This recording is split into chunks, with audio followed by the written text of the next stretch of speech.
आदिल शाह ने गांव की इस गोरी को अपने कजिन की शादी में देखा था। वाकई वो अपने नाम की लाज थी। सोहनी खुद माह तमाम थी और हुस्न इस पर तमाम था। आदिल ने उसी दिन अहद कर लिया था कि वो इस माह जबी को हासिल करके रहेगा। इन दिनों आदिल शाह की शादी को 1 बरस हुआ था। उसकी बीवी नूर इससे उम्र में बड़ी और मामूली शक्ल वाव सूरत की चचा जात थी। इसे अपनी दुल्हन से कोई शिकायत ना थी। उनकी निस्बत बचपन से तय थी, तभी नूर के दिल में आदिल की मोहब्बत ठहरे पानियों की तरह गहरी थी। वो ना बदसूरत थी, ना बदसलीका, ना बदज़बान, बल्कि अपने नाम की तरह पर सुकून और दिल को ठंडक पहुंचाने वाली लड़की थी। बेशक ऐसी सीधी सादी और मोहब्बत करने वाली बीवी किसी खुश नसीब को ही मिलती है। वो प्यार से आदिल को छोटे शाह साहब कहकर बुलाती थी और वो भी इतनी अच्छी बीवी को पाकर मुतमईन था। जिंदगी का जाम आसूदगी की शराब से लबरेज था, इसमें मजीद किसी चीज की गुंजाइश ना थी। फिर जाने क्यों सोहनी को देखते ही इसके दिल वाव जहन में इनकलाब आ गया। वो नूर को फरामोश करके गांव की इस गोरी के ख्याल में ऐसा गुम हवा के लगता था। नूर कभी इसकी जिंदगी में आई ही ना थी। सच है, इसे अब नूर की चाहत ना रही थी। इसका होना या ना होना छोटे शाह के लिए बराबर हो चुका था, और सोहनी दिल और रूह पर एक मसद घटा बनकर छा गई थी। शाह साहब का शुमार इलाके के मुअज़्ज़ज़ लोगों में था। उनके आबाओ इजदाद को वरासत में इज्जत और सादात खानदान का आला मकाम हासिल था। आदिल शाह से रिश्ता जोड़ने पर सोहनी के वालिद को क्या एतराज हो सकता था। वो तो बस एक छोटे जमींदार थे। इनकार की वाहिद वजह ये थी कि आदिल शाह शादीशुदा था। सोहनी उसी सूरत इसकी हो सकती थी कि वो नूर को तलाक दे दे, जबकि नूर को तलाक देना आदिल के बस की बात ना थी। वो इसकी अमजाद थी और खानदाने सादात की दख्तर होने के नाते इसकी दोबारा शादी तकरीबन नामुमकिन थी। मजीद ये कि उनके खानदानी रिवायात में तलाक एक मयूब बात समझी जाती थी। आदिल ने सोहनी के वालिद से इल्तिजा की कि नूर बी को मैं तलाक देने से आजिज हूँ। इसके सिवा मुझे आपकी हर शर्त मंजूर है। कहिए तो अपनी तमाम जायदाद आपकी बेटी के नाम लिख देने को तैयार हूँ। जवाब मिला, हमें जायदाद का लालच नहीं, तुम्हारी वफादारी की जमानत चाहिए। बहरहाल घर की खवातीन से मशावरत के बाद सोहनी के वालिद इस शर्त पर राजी हो गए कि सोहनी से शादी के बाद आदिल अपनी पहली जोजा से तलाक तो ना दे, मगर इससे कोई ताल्लुक भी ना रखे। छोटे शाह ने कसम खाई कि नूर से महज निकाह बरकरार रहेगा, मगर बाकी तमाम वास्ते खत्म हो जाएंगे। वो उनके खानदान की लाज है, लिहाजा नूर सिर्फ नाम की बीवी होगी और वो कभी खलवत में इससे नहीं मिलेगा। इस यकीन दहानी पर सोहनी ने आदिल शाह के साथ निकाह करना कबूल कर लिया और वो दुल्हन बनकर उनके घर आ गई।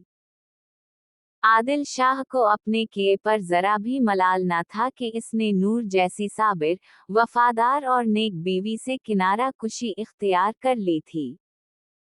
इसने अपनी मनचाही लड़की को पा लिया था और नई नवीली महबूबा को पाकर समझा था कि इसने सब कुछ हासिल कर लिया है। अफसोस हुआ तो नूर को कि इसने अपना शौहर खो दिया था। यकीनन वो छप छप कर रोई होगी। बंद कमरे में उसके बैन कैसा मंजर पेश करते होंगे। वो बिन पानी की मछली की मानिंद तड़पी होगी। न जाने इस पर क्या खाला। किसी को कुछ मालूम ना था। अलबत्ता ये बात पूरे खानदान को पता थी कि सोहनी से शादी के बाद छोटे शाह ने कभी अपनी पहली बीवी की खबर ना ली। कभी इसकी खैरियत दरियाफ्त ना की, कभी तरस ना खाया कि वो अकेली रहती है। वो अपने बड़े घर की बड़ी सी हवेली में तन्हा ही अपने रंगारंग जज्बों के कशत वाव खून में मसरूफ रहती होगी। नूर किसी दिखे दिल की बद्दुआ बनकर किस्तों में मरती रही और आदिल अपनी नई नवीली दुल्हन के पहलू में जिंदगी के हसीन दिनों को अपनी तमाम तर खुशियों और शादाबियों के साथ बसर करता रहा। यहाँ तक के 15 साल बीत गए। 15 बरस बाद अचानक सोहनी बीमार हो गई। उसने अपने चौथे लखत जिगर को जन्म दिया था। ऑपरेशन के बाद वो मौत वाओ जैसत की कशमकश में गिरफ्तार हो गई।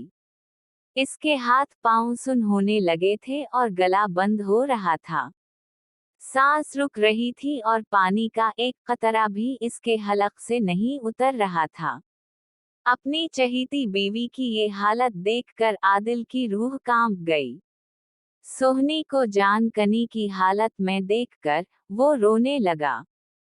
अचानक इसे याद आया कि वालिदा के पास एक बुजुर्गों से चला आता नक्श था। उसकी माँ ने अपनी जिंदगी के आखिरी दिन नूर को वो नक्श देकर कहा था कि उसे संभाल कर रखना, जब कोई दवा कारगर ना हो तो ये काम आएगा। दोपहर के 2 बज रहे थे। आदिल दौड़ता हुआ अपने आबाई मकान में पहुंचा, जहां नूर रहती थी। बूढ़ी मुलाजिमा अपने कमरे में सो रही थी और नूर अपनी ख्वाबगाह में जाग रही थी। वो पिलिंगा पर आंखें मूंदे लेटी थी, जब छोटे शाह ने उसे आवाज दी, नूर उठो, मैं आया हूँ। वो चौंक पड़ी। उसे अपने कानों पर यकीन ना आया। क्या ये वाकई छोटे शाह की आवाज है? क्या सच में वही है जो उसे पुकार रहा है? 15 बरस पहले का सुहाना वक्त जैसे पलट आया हो। वो हसीन ख्वाब जो हमेशा दोपहर में घर आकर वो उसे जगाने के लिए आवाज दिया करता था। नूर को इसकी आमद पर यकीन ना आया। वो पत्थर की मूरत बनी हैरत से तक रही थी।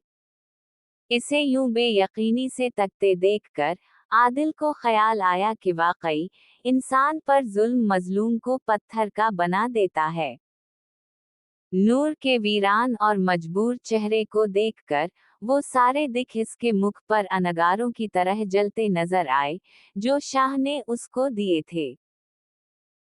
दिल की अंदर की दुनिया में टूट फूट होने लगी। वो दीवार भी लरजती महसूस हुई जो 15 बरस पहले इसके और आदिल शाह के दरमियान खड़ी की गई थी।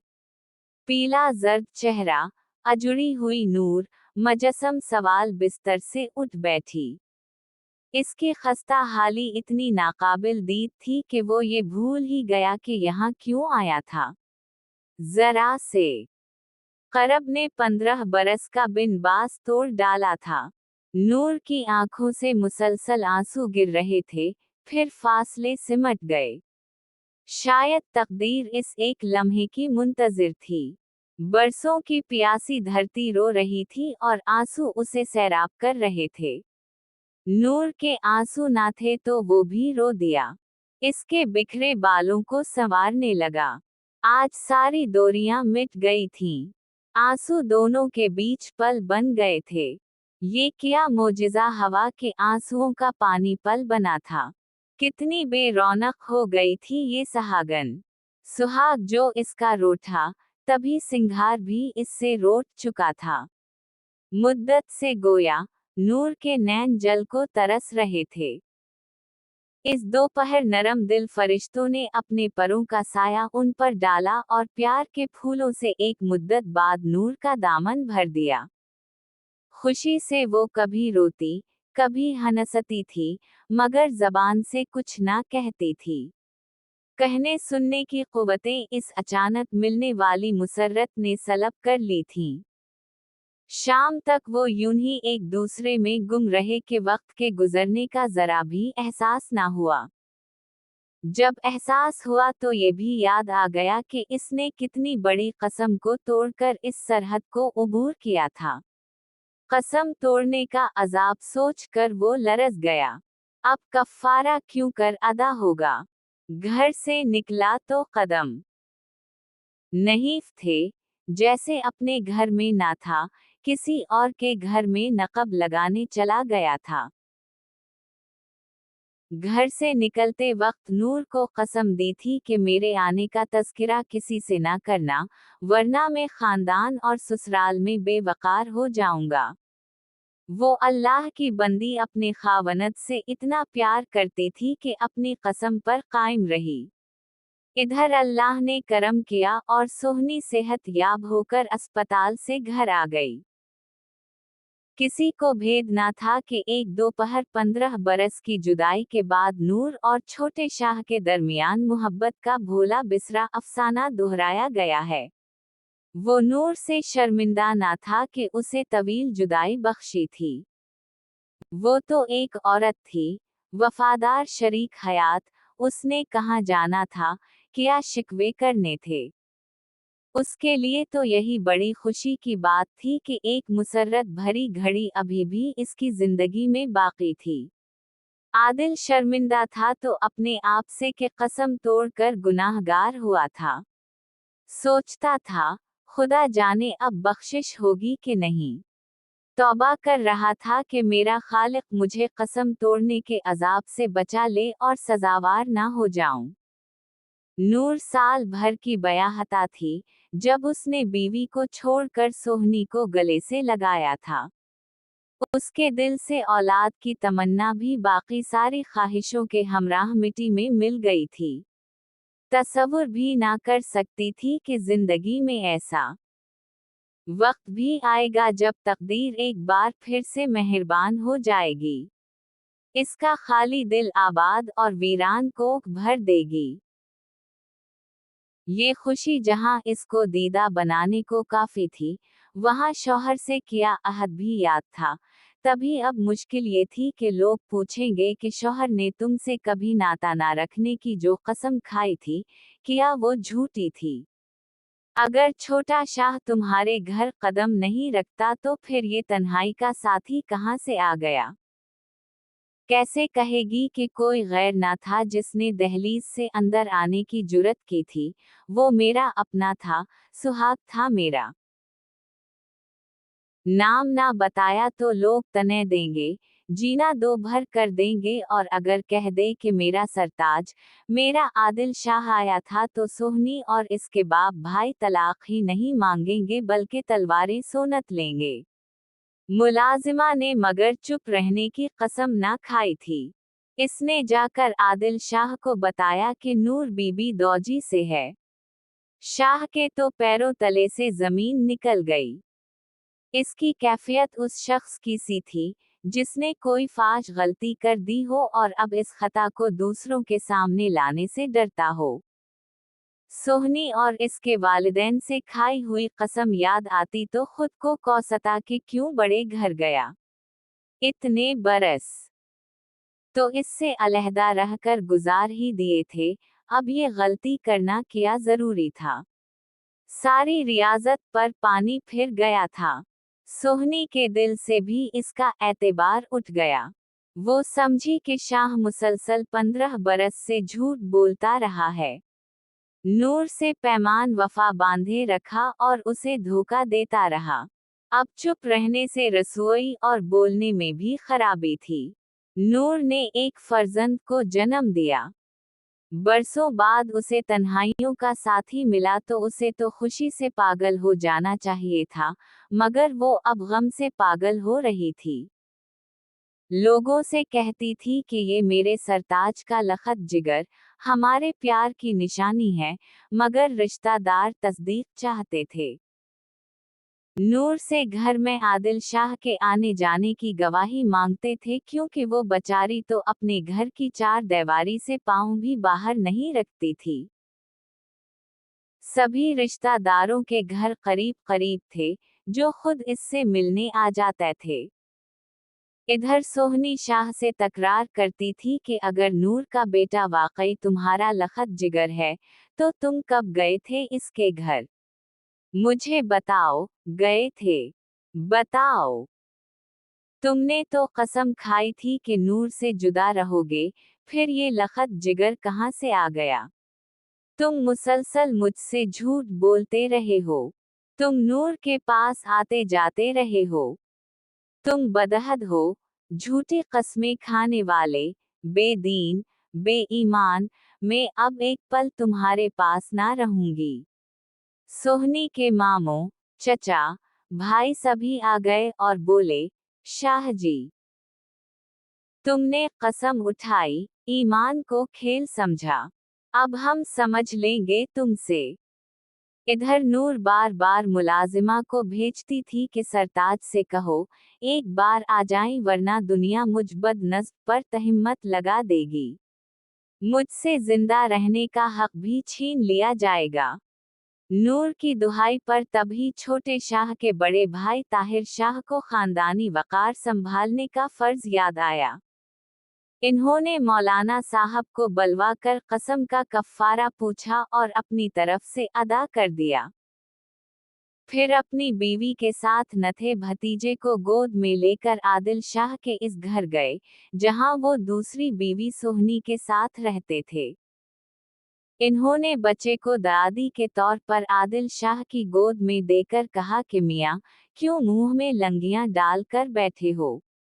क्या इसकी छुट्टी नहीं करनी थी कि अब अकीका भी नहीं करोगे? 6 दिन गुजर गए हैं बच्चे की पैदाइश को, 6 दिन में तो सारी कायनात बन गई थी। छोटे शाह जी की गोद में मासूम बच्चा आते ही बाहों में समा गया। बच्चे की सूरत देखकर दिल में मोहब्बत का समंदर अमन अडाया। बिलाखिर मजलूम, पाकबाज, प्यारी नूर की खातिर फैसला कर लिया कि सोहनी नाराज होती है तो हो, अब सारे खानदान को जुमा करना ही है। कफ्फारा तो अदा कर दिया है, वो औरत जात कब तक लब से बैठी रहेगी? अगले रोज अकीके का ऐलान कर दिया गया। अब सारा खानदान नूर की हवेली में जुमा होना था। अकीका धूमधाम से हवा और वो सब के सामने सुरखरू हो गई। सिर्फ सोहनी के मामों अकीके में शरीक थे, ससुराल से और दूसरा कोई ना आया। अकीके वाले दिन नूर ने खूबसूरत लिबास ज़ेब-तन किया। वो किसी दुल्हन की तरह सजी हुई थी। 16 साल बाद बिलाखिर इसकी जिंदगी के बेवफा साथी ने उसे समाजी मकाम दे दिया था। सोहनी ने तलाक तलाक की रट तो लगाई, मगर 4 बच्चों की मां का तलाक लेकर मैके जाना आसान ना था। इसके मामों ने सोहनी के बाप और भाइयों को समझाया कि जुल्म तो नूर के साथ हवा और खफा तुम लोग हो। हक की बात करो, जुल्म को मजीद तूल मत दो। यूं सब ने मिलकर सुलह पर रजामंदी जाहिर की और एक अजुड़ी हुई औरत को फिर से इज़्दिवाजी खुशियां मिल गईं, और वो औरत थी नूर, जिसका नाम भी इसकी शख्सियत जैसा लगता था। बराह करम इस कहानी को शेयर करें।